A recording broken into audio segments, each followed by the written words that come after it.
Bwana Yesu asifiwe. Nimerejea tena nisungumuse maneno machache wakati huu tunaelekea kuteswa kwa Bwana wetu Yesu Kristo.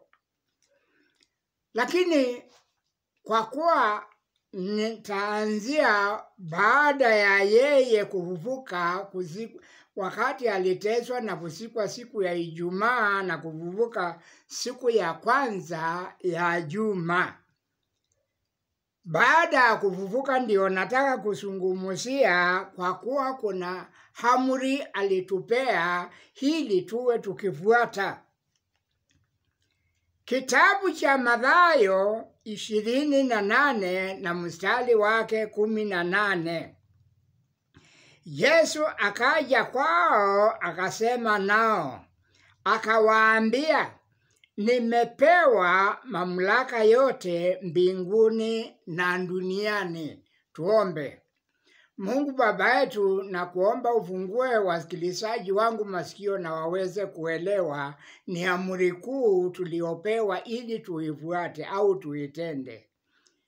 Wape hekima na ufahamu na waweze kuelewa. Na ni katika jina la Yesu Kristo mkombozi naomba. Amen. Basi alipokuja kwao, mstari wa 19 anasema, basi enendeni mkawafanye mataifa kuwa wanafunzi, mkiwabatiza kwa jina la Baba, la Mwana na ya Roho Mtakatifu. Mstari wa 20, na kuwafundisha kuyashika yote niliyowaamuru ninyi. Na tazama, mimi nipo pamoja nanyi siku zote hata ukamilifu wa dahari. Yesu alituachia maneno, anasema tuwafundishe mataifa. Yale maneno alituamuru, si kutuambia, ni amri, ili tuweze kuutangaza ufalme wa mbinguni. Msikilizaji wangu, nataka unitekee sikio. Katika kitabu cha Ufunuo 1:18, na aliye hai nami nalikuwa nimekufa, na tazama ni hai hata milele na milele, nami ninazo funguo za mauti na za kuzimu. Nasungumusia baada ya Yesu Kristo kufufuka na kutoka huko kuzimu, alienda kuhubiria ule mkutano. Ulikuwa mkuu. Nafikiri nilizungumzia mambo ya mkutano huo. Ilikuwa na ajenda mbili, ambao ya kwanza ni kifo, ni uzima wa milele, na ya pili kifo cha milele, ili watu waliokufa tangu zamani waweze kuhubiriwa, waweze kuhukumiwa kulingana na maneno walioyasikia, ili basiwe mtu mmoja anaosema hajasikia neno. Tangu kifo cha Adamu, tangu kutoka Adamu mpaka hata wakati wa Nuhu, au AD 29. Wapendwa, tuhubiri kama hatutahubiri tena, kwa kuwa tumepewa kazi hiyo ni Yesu Kristo alipotoka kuzimu. Waebrania 12 na mstari wake 22 na 23 yasema hivi, bali ninyi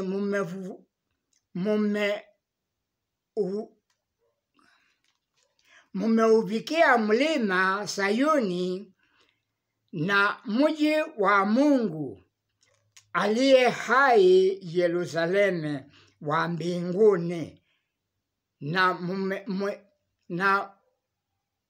na majeshi ya malaika elfu nyingi.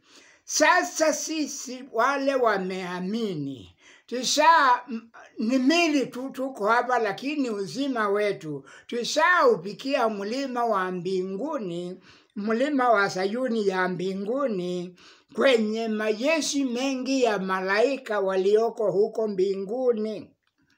Mstari wa 23. Mkutano mkuu na kanisa la wazaliwa wa kwanza walioandikwa mbinguni na Mungu mwamuzi, na watu wote wa roho za watu wenye haki waliokamilika. Mstari wa 24. Na Yesu mjumbe wa agano jipya, ndani ya kunyunyizia damu ya kunyunyizia inaonena mema kuliko ya Habili. Yesu Kristo mzaliwa wa kwanza kutoka kwa wafu, damu yake iliyomwagika msalabani inaonena mema kuliko ile ya Habili. Mpendwa, nataka tuende pamoja. Wapendwa, hatukuitwa tukae bure, tuliitwa ili tumtumikie Bwana.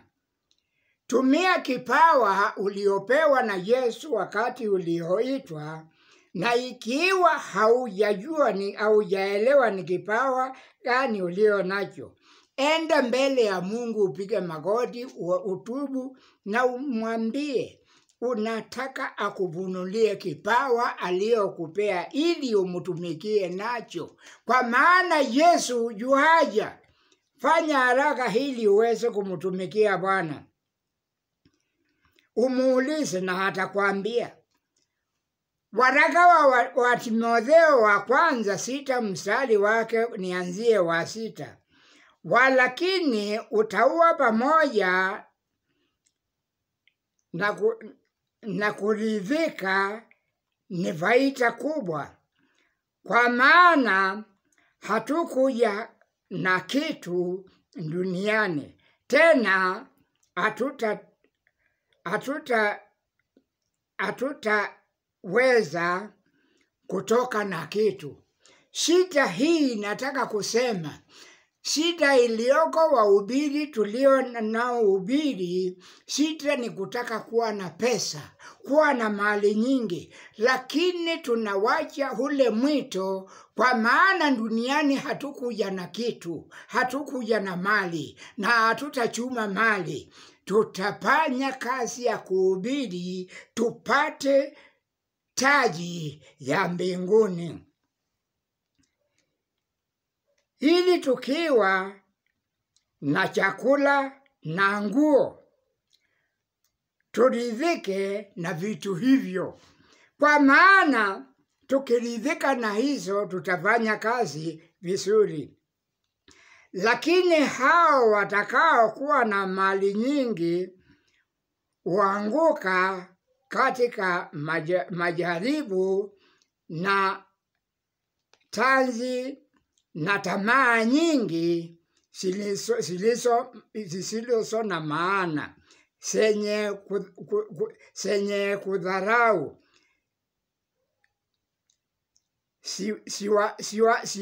siwatosa wanadamu katika upotovu na uharibifu. Zinawaingiza kwenye uharibifu isilo tamaa nyingi. Mstari wa 10. Na maana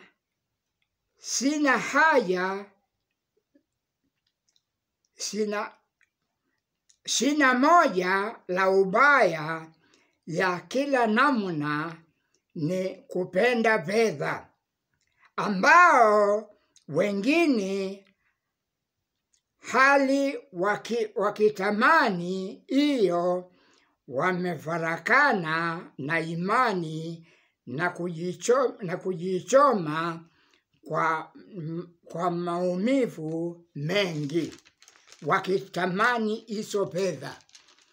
Kwa maana sisi tuliitwa tumtumikie Bwana, haijalishi kama una mali hauna mali, lakini uliitwa umtumikie Bwana. Ubiri neno kama hautahubiri tena, kwa maana hukuja duniani na kitu, na ukitoka hutatoka na kitu. Hata uwe na mamilioni, hata uwe na manyumba mazuri, hata uwe na watu wengi, mwishowe utatoka hapa bila kitu, na mali yako au mahali utazikwa ni 6 kwa 3. Pika vita vile vizuri, mstari wa 12. Vita vile vizuri vya imani, shika uzima ule wa milele ulioitiwa, ukaungama maungamo mazuri mbele ya mashahidi wengi. Msikilizaji wangu, hata wewe siku ile ulibatizwa, kasisi au mchungaji alikuuliza maswali pale kabla hajakubatiza, anakuita jina na kukuuliza, na hivi ndio tunafanya, unaamini ya kwamba Yesu Kristo ni mwokozi wa maisha yako? Unaamini Yesu Kristo alikufa kwa ajili ya dhambi zako, alikufa na akafufuka, na kwa ajili ya kuungama kwako, mashahidi wengi wanakuzunguka pale ukibatizwa, wanakuona, wanasikia kile unasema. Mashahidi wengi walikuzunguka. Basi ungama yale uliungama na mashahidi wengi wakasikia. Shika hiyo na uendelee kuhubiri bila kusema hauna mali, hauna fedha, haungefanya hii na hii. Mpendwa, kasi hii tuko hapa duniani kwa muda. Hakuna mtu atakao kaa hapa miaka 200. Ni muda mfupi tutoke hapa. Mimi sasa niko na 92 na najua sitakaa miaka mingi. Ndio naona najikasa, hata natia viraka kwa macho niweze kuangalia neno la Mungu na kulihubiri. Mpendwa, jitahidi. Leo nipike hapo kwa neno hilo, na kuna maswali 3 huwa nikiuliza. Je, wewe unaniona na unanisikia? Ishamwamini Yesu akaukupa uzima wa milele? Kama ni kweli, sawa, ulifanya vema. Swali la pili, huenda ikawa uliamini ukapata uzima wa milele, na baadaye katika pilika za ulimwengu huu ukaanguka kwenye dhambi, na hujawahi kuungama dhambi zako. Ungama dhambi zako, tubu dhambi zako wakati ndio huu, ili nikiomba uwe umesamehewa. Kwa kuwa neno la Mungu latuambia yeye ndio hufuta dhambi zetu na hata sikumbuka tena. Nakwambia, Yesu alikuwa hapa duniani, alituambia tusijiwekee utajiri wetu hapa duniani pahali pekapo vitu na kutu uharibu, na hata mwizi huingia na kuharibu, lakini tujiwekee utajiri wetu mbinguni. Kuweka utajiri wetu mbinguni ni wakati tunaomtumikia Mungu kadiri ya uwezo wetu. Kwa maana maneno haya yameandikwa Mathayo 6 mstari wake 19.